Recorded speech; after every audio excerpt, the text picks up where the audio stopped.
Hi and welcome back. Today I'm going to jump into Clo3D Livesync 2. It's an update from the previous version, and here I have a Clo project that I brought into Unreal Engine. Let's jump in. Just like in my last tutorial, you'll need to grab the Livesync plugin from the website. Here is the Livesync 2 archive, and you'll need this 2.0 version if you're using any updated version of Clo right now. You'll also need to go over to Fab and download the Substance 3D for Unreal Engine. I'll also link to this. I like to add it here from the website and add it to my library. And then when I'm over in the Epic's Game Launcher, I'll go to Library, and there's Substance. You can install it to Engine. I already have mine installed here. That's the first step, and that's important because it creates a folder that you will need. Once you download the Livesync plugin, you'll want to jump over to the Marketplace folder and move the entire unarchived, unzipped plugin, and it looks just like this. Here's how you get to this folder. Go to your C drive, go to Program Files, Epic Games, UE 5.5 or 5.6, whatever you're working in. Go to Engine, Plugins, and since you've added the Substance 3D, it will have made this Marketplace folder for you. The Substance plugin will already be there, and then you can copy and paste the Livesync from here. Now that you have these two in place, you can go over to Unreal Engine, and just like in the previous tutorials, go over to your Edit, Plugins, and we'll enable Clo. I already have that one enabled, and then you also want to enable Substance.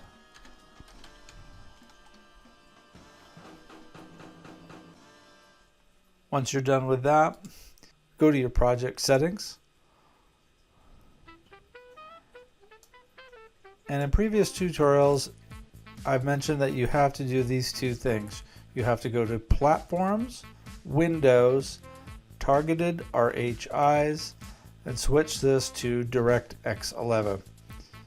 Mine got flipped to the off position and it still works, but if yours are not working, make sure you choose DirectX 11 here. Then in the search, type in Transparency, and then you check on this Enable Order Independent Transparency. Experimental. However, I noticed in the new version it doesn't need to be checked on, but again, if you're running into trouble, try this. So now let's bring a character into Unreal Engine from Clo3D via Livesync. Go up here to the mode and you'll find the Clo mode here, and your link status should be green. In Clo, make sure that you don't have simulation or your animation window open. Before I get started, I want to make sure to select a single object, and I want it to be thick.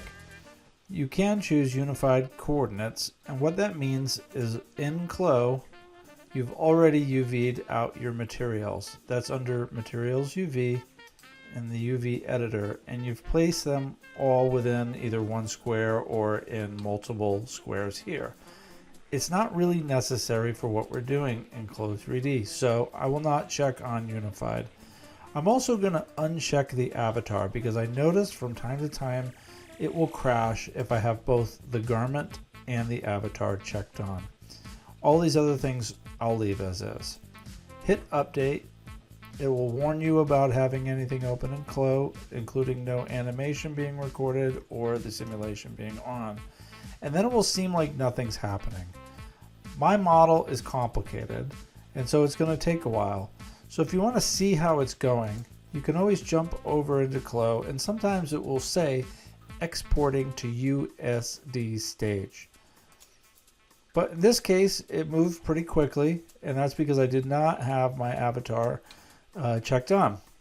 And now I have this object, and it is a static mesh just like I liked it. And again, multiple objects will take a lot longer. Now I'll hit save and I will choose a location and I'll hit OK. And this will take a minute and it will go away. And that's because in your content browser now, it's made a folder with the name of that project. And here's the static mesh. And now I can bring it into the editor. I'm going to do the same thing for the avatar. I'll uncheck include garment. I'll check on include avatar. Hit update.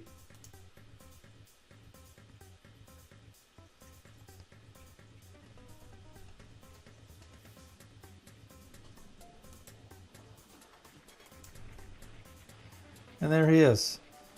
The avatar is here and I don't have to do anything else except hit save.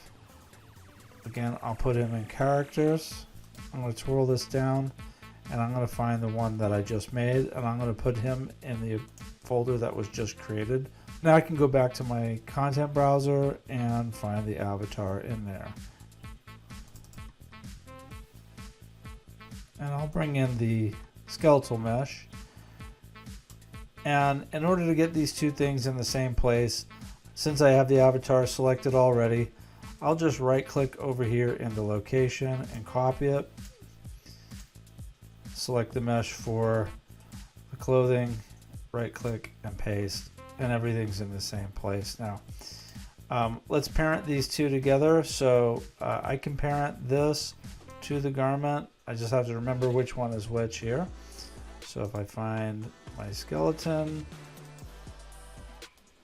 I'll drag it down onto garment 22. Now they are parented together. And if I select on the garment, I can move it around and the avatar will go along with it. This works just great for animated as well as static meshes using Clo3D Livesync. And you can see I loaded this whole scene up with different characters that and clothing projects that my students made. And I did it quickly and easily. These were all very complex models, but they loaded without any problems using Livesync 2. Just use the garment first and then the avatar second method that I've just shown, and you'll be okay too. I hope this is helpful. Good luck with your projects.